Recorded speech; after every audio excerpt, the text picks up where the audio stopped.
नमस्कार मित्रों, आपका आपके चैनल भक्ति कथा इतिहास में एक बार फिर से बहुत बहुत स्वागत है। शनि जयंती का हिंदू धर्म में खास महत्व है। भगवान शनिदेव के जन्म दिवस को शनि जयंती के रूप में मनाया जाता है। शनि जयंती को शनि अमावस्या के नाम से भी जाना जाता है। शनि जयंती और वट सावित्री व्रत दोनों ही एक दिन पड़ते हैं। हिंदू मान्यताओं के अनुसार भगवान शनि सूर्यदेव के पुत्र व शनि ग्रह के स्वामी हैं। यही नहीं, हफ्ते में शनिवार का दिन शनिदेव के नाम ही समर्पित है। कहते हैं कि शनि जयंती के दिन उनकी पूजा करने से सभी मंगल कामनाएं पूर्ण होती हैं।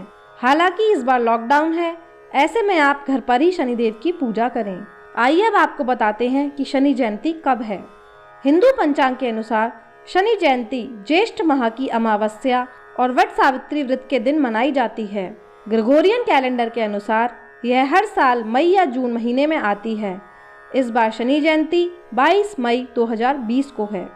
अमावस्या तिथि प्रारंभ 21 मई 2020 को रात 9:35 से शुरू होकर 22 मई 2020 को रात 11:08 तक है। आइए अब आपको बताते हैं शनि जयंती का क्या महत्व होता है। शनि जयंती को शनि अमावस्या के नाम से भी जाना जाता है। भगवान शनि का जन्मदिन वट सावित्री व्रत के साथ मनाया जाता है। इस दिन भक्त व्रत रखते हैं और शनि देव की कृपा पाने के लिए मंदिर उनके दर्शन करने जाते हैं। शनि को न्याय का देवता भी कहा जाता है। मान्यता है कि शनि निष्पक्ष रूप से न्याय करते हैं और अगर वे अपने भक्तों से प्रसन्न हो गए तो उनकी सभी मनोकामनाएं पूर्ण होती हैं। कहते हैं कि जिन्हें शनि का आशीर्वाद नहीं मिलता उन्हें अनेक यातनाओं का सामना करना पड़ता है। शनि जयंती के दिन हवन, होम और यज्ञ करना शुभ माना जाता है। इस दिन लोग साढ़े साती के दुष्प्रभाव को कम करने के लिए शनि शांति पूजा भी करवाते हैं। आइए अब जानते हैं शनि जयंती पर उपयोग होने वाली पूजन सामग्री।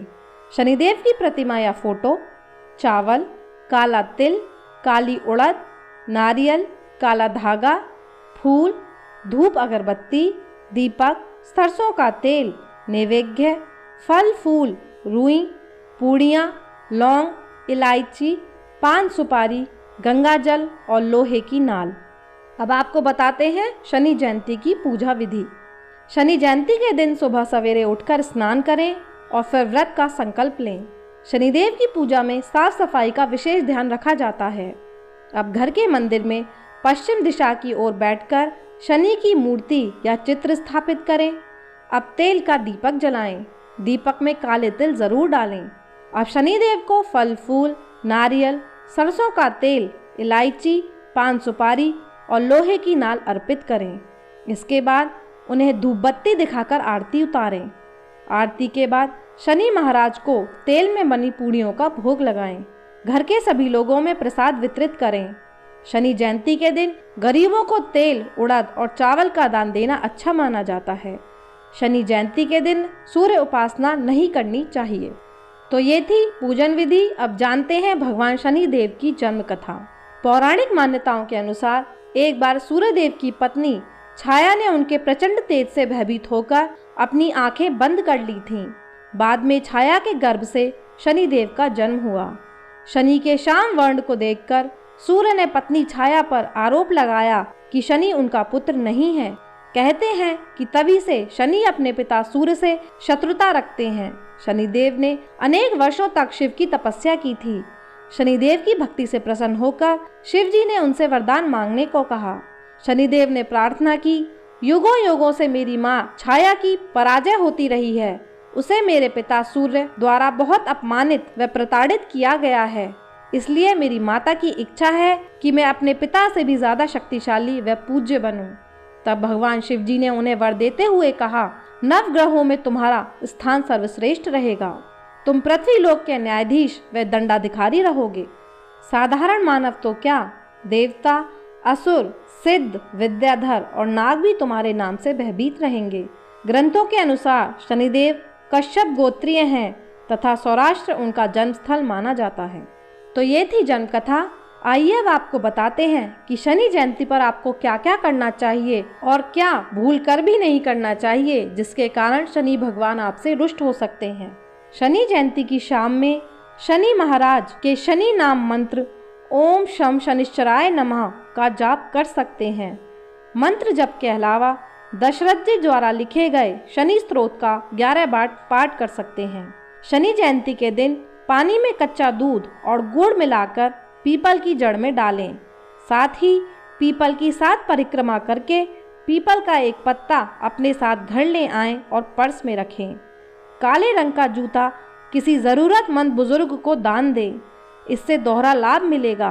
गुरु की अनुकूलता से आय में वृद्धि होगी और शनि के शुभ प्रभाव से अचानक होने वाले अनावश्यक व्यय में कमी आएगी। एक बात का ध्यान रखें कि दान करने वाली चीज़ें नई होनी चाहिए। कभी भी प्रयोग की जा चुकी चीज़ें दान नहीं देनी चाहिए। काले तिल का भी दान कर सकते हैं। शनि जयंती की रात को 8 बादाम व 8 काजल की डिब्बी एक काले वस्त्र में बांधकर शनि मंदिर के पास किसी छिपे स्थान पर रख दें। शनिदेव प्रसन्न होकर ढैया और साढ़े साती से मुक्ति प्रदान करते हैं। इस तरह के उपाय लाल किताब में बताए गए हैं।